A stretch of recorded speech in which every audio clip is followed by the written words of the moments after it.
မင်္ဂလာပါခင်ဗျယောက်ျားလေးအများစုထင်နေကြတာတခုရှိတယ်မိန်းကလေးတယောက်ကိုရဖို့ဆိုတာငွေအများကြီးရှိမှဒါမှမဟုတ်ရုပ်ရှင်မင်းသားလိုချောမှရမယ်ဆိုပြီးတော့ပို့ဒါပေမဲ့လက်တွေမှာတကယ်ရောအဲ့ဒီလိုပဲလားမင်္ဂလာပါမောင်မင်္ဂလာပါပရိသတ်ကြီးရှင်တကယ်တော့အဲ့ဒီအယူအဆကတဝက်ပဲမှန်ပါတယ်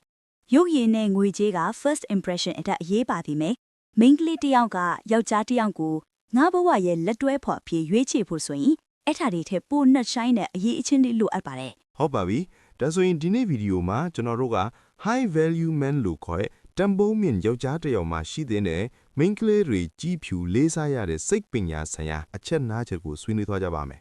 မေအမျိုးသမီးတစ်ယောက်ရဲ့နှလုံးသားကိုအမှန်တကယ်သိမ့်ပိုက်နိုင်မဲ့အဓိကသောချက်ကဘာလဲဆိုတာစလိုက်ကြရအောင်ပထမဆုံးအနေနဲ့ကျွန်တော်ဆွေးနွေးချင်တာက emotional intelligence EQ ပါယောက်ျားလေးတွေကပြဿနာတန်ရင်ဒေါသထွက်လွယ်ကြတယ်ဒါပေမဲ့မိန်းကလေးတွေကဘလို့ယောက်ျားမျိုးကိုသဘောကျလဲရှင်းရှင်းလင်းပြမရင်မိန်းကလေးတွေ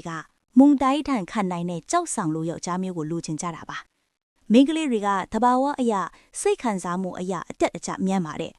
်ကျမတို့စိတ်ဆိုးနေတဲ့အချိန်ဝမ်းနေနေတဲ့အချိန်မှာယောက်ျားလေးဘက်ကပါလိုက်ပြီးပြာရခတ်နေမယ်ဒါမှမဟုတ်ပြန်ပြီးဒေါသထွက်နေမယ်ဆိုရင်ကျမတို့လုံခြုံမှုမရှိဘူးလို့ခံစားရပါတယ်တဘောကတော့ तू စိတ်ဆိုးနေရင်ကိုကအေးစစ်စစ်နားထောင်ပြီးတည်ငြိမ်နေဖို့လိုတယ်ပေါ့တိကြပါတယ်Stoicism လို့ခေါ်တဲ့လောကဓာတ်ကိုကြံ့ကြံ့ခံနိုင်စွမ်းပေါ့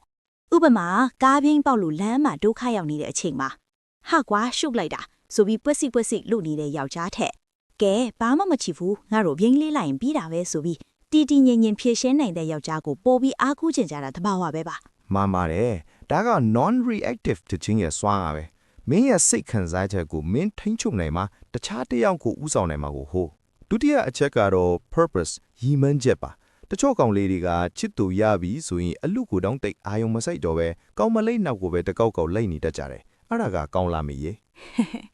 အစပိုင်းမှာတော့ဂယုစိုက်ခံထားလို့သဘောကျကောင်းကြနေပေမဲ့ရေရှည်မှာတော့အဲ့ဒီလိုယောက်ျားမျိုးကိုဆွဲဆောင်မှုမရှိဘူးလို့မြင်လာတတ်ပါတယ်ဘာလို့လဲဆိုတော့သူ့ဘဝမှာကျမထက်ပိုအရေးကြီးတဲ့ရည်မှန်းချက်မရှိတော့ဘူးလို့ခံစားရလို့ပါဒါစိတ်ဝင်စားစရာပဲဆိုလိုတာကမိန်းကလေးတွေကသူတို့ကိုနံပါတ်1နေရာမှာထားတာမလို့ချင်ဘူးပေါ့တစ်ချိန်လုံးကြီးတော့မဟုတ်ဘူးရှင်ဒါပေမဲ့ယောက်ျားတစ်ယောက်ဟ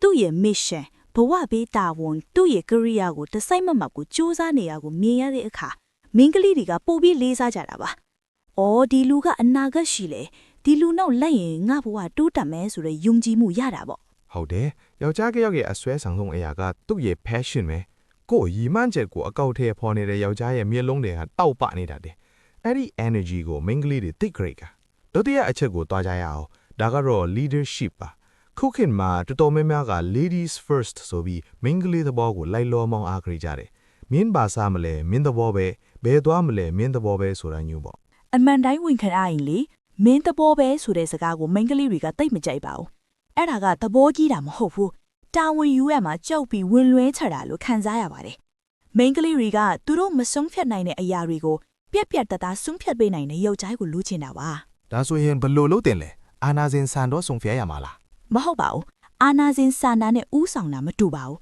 းဥဆောင်တာကကိုဒီနီထိုင်းစားခြင်းနဲ့မြူတဲ့ဆိုင်တဲ့လီသွားကြမလားဆိုပြီးအဆိုပြုလာမျိုးပါအစီအစဉ်ကြတဲ့ခြင်းဟာယောက်ျားပြည်သားမှုတစ်ခုပါပဲတဘိုးပေါက်ပြီးတင်ငယ်လေးနဲ့ကိစ္စလေးတွေမှာတောင်မဆုံးဖြတ်နိုင်တဲ့ယောက်ျားကကြီးမားတဲ့ဘဝအခက်အခဲတွေကြုံလာရင်ဘလို့လို့ဥဆောင်နိုင်မလဲဆိုတော့မေးခွန်းထွက်လာနိုင်တာကိုနောက်တစ်ချက်ကတော့ communication မှာယောက်ျားလေးတွေကပြဿနာတစ်ခုကြားတာနဲ့ဖြည့်ရှင်းနှမ်းကိုချက်ချင်းပေးချင်ကြတယ်ဒါပေမဲ့ main ကလေးတွေကအဲ့လာကိုလိုချင်တာဟုတ်ရဲ့လားမောင်ပြောတာအယမ်းမှန်ပါတယ် main ကလေးတွေပြဿနာတစ်ခုကိုရင်ဖွင့်တယ်ဆိုတာအဖြေရှာခိုင်းနေတာမဟုတ်ပါဘူးသူတို့ရဲ့ခံစားချက်ကိုနားလေစေချင်တာပါယောက်ျားလေးတွေက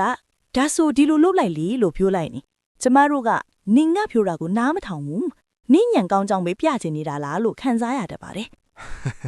်ဒါဆိုရင်ဘယ်လိုတုံ့ပြန်ရင်အကောင်းဆုံးလဲရှင်းလေးပါပဲမျက်လုံးချင်းစုံပြီးထေးချနားထောင်ပေးပါဟာတော်တော်ဆိုးတာပဲမင်းတော်တော်စိတ်ညစ်သွားမှာပဲနော်ဆိုပြီးသူခံစားချက်ကိုထပ်တူပြုလိုက်ပါအဲ့လားဆိုရင်သူကျဉ်းနှက်သွားပါလိမ့်မယ်နောက်ဆုံးအနေနဲ့ညီကုန်းချုပ်ရရင် high value man people ဆိုတာဟန်ဆောင်နေရမှာမဟုတ်ဘူးနော်ကို